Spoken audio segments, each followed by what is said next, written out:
ఓం శ్రీ గురుభ్యో నమః. వాగర్థావివ సంపృక్తౌ వాగర్థ ప్రతిపత్తయే జగతః పితరౌ వందే పార్వతీ పరమేశ్వరౌ. శృతిస్మృతిపురాణానాం ఆలయం కరుణాలయం నమామి భగవత్పాదం శంకరం లోకశంకరం. ఇప్పుడు మనం 59వ లహరిలో ప్రవేశిస్తున్నాం. ముందుగా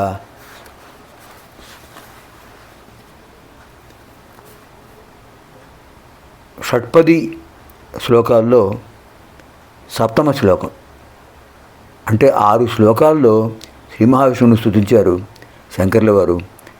7వ శ్లోకం ఫలశ్రుతి. ఏ స్తోత్రానికైనా ఫలశ్రుతి ఉంటుంది. విష్ణు సహస్రనామం, లలితా సహస్రనామం, దుర్గా సప్తశతి, మణిద్వీపవర్ణనం, ఏదైనా చూడండి, అన్నిట్లోనూ చివర ఫలశ్రుతి ఉంటుంది. శ్రద్ధాభక్తులతో ఈ స్తోత్రాన్ని చదివిన వాళ్ళకి ఇటువంటి ఫలితం వస్తుందని వ్యాసుల వారు చెప్తుంటారు. అలాంటి ఫలశ్రుతి శ్లోకం శంకర్ల వారు 7వ శ్లోకంలో ఇచ్చారు. నారాయణ కరుణామయ శరణం కరవాణి తావకౌ చరణౌ ఇది షట్పదీ మదీయే వదన సరోజే సదా వసతు. నారాయణ కరుణామయ శరణం కరవాణి తావకౌ చరణౌ ఇతి షట్పదీ మదీయే వదన సరోజే సదా వసతు. ఓ స్వామి నారాయణ కరుణాసాగర, తావకౌ చరణౌ శరణం కరవాణి, మీ పాదాలను శరణు పెడుతున్నాను స్వామి.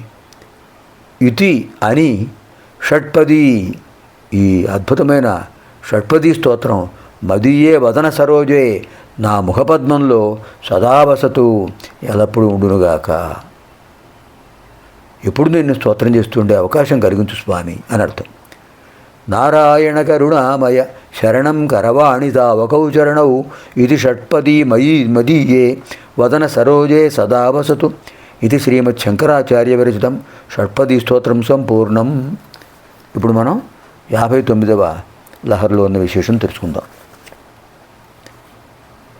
హంసః పద్మవనం సమిచ్చతి యథా నీలాంబురం చాతకః, నీలాంబుదం చాతకః. కోకః కోకనద ప్రియం ప్రతిదినం చంద్రం చకోరస్తథా. చేతో వాంఛతి మామకం పశుపతే చిన్మార్గమృగ్యం విభో గౌరీనాథ భవత్పదాబ్జయుగళం కైవల్య సౌఖ్యప్రదం. ఎంత అద్భుతమైన శ్లోకం అండి.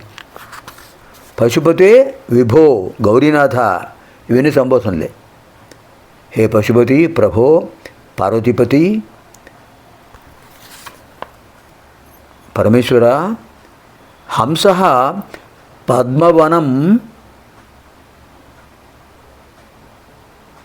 వాంఛతి. హంస పద్మాలతో నిండిన సరస్సును కోరుతుంది. పద్మాలంటే ఇష్టం ఆ హంసకు. పద్మాలతో నిండిన, వికసించిన పద్మాలతో నిండిన హంసలో, ఆ సరస్సులో విహరించడం అంటే హంసకు ఇష్టం.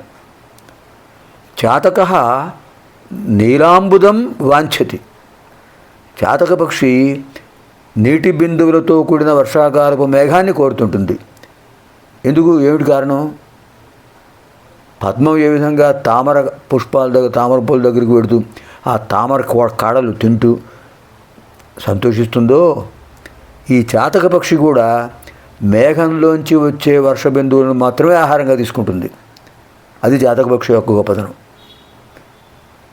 ఇంకా కోకః కోకనద ప్రియం, కోకః కోకనద ప్రియం. కోకః చక్రవాక పక్షి ఏం చేస్తుందో తెలుసునా? కోకనద ప్రియం. కోకదండి పద్మం. పద్మాలకు ఇష్టమైన వాడెవరు? సూర్యుడు. ఆ సూర్యుడి యొక్క కాంతిని కోరుతుంది చక్రవాక పక్షి. చకోరః చంద్రం వాంఛతి. చకోర పక్షి ఏం చేస్తుంది? చంద్రకిరణాలంటే దానికి ఇష్టం. చంద్రకిరణాలే దానికి ఆహారం. అలా కోరుతుంది. యథా వాంఛతి, ఏ విధంగా అవన్నీ నిత్యం వాంఛతి ఎలా కోరుతున్నాయో, తథా ఆ విధంగా మామకం చేతః, మామకం నా యొక్క చేతః మనస్సు చిన్మార్గం మృగ్యం, చిన్మార్గమృగ్యం జ్ఞానమనే మార్గంతో మార్గంతో జ్ఞానమనే మార్గంలో వెతకదగినటువంటి అన్వేషించదగినటువంటి కైవల్య సౌఖ్యప్రదం మోక్షప్రాప్తి అనే సౌఖ్యాన్ని ఇచ్చేటటువంటి భవత్పదాబ్జ యుగళం వాంఛతి, మీ పాదపద్మముల జంటను కోరుతోంది. ఎంత అద్భుతంగా చెప్పారండి. ఉపమాలంకారం. ఎన్ని ఉపమానాలు. హంస పద్మాలతో కూడిన సరస్సులో విహరించడానికి ఇష్టం దానికి, ఆ తామర తోడు తింటుంటుంది కనుక.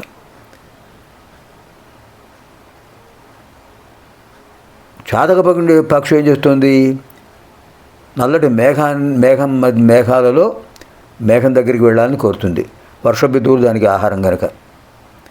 ఇంకా చక్రవాక పక్షి ఏం చేస్తుంది? సూర్యకిరణాలంటే దానికి ఇష్టం, అదే ఆహారంగా భావిస్తుంది కనుక అక్కడికి వెడుతుంటుంది.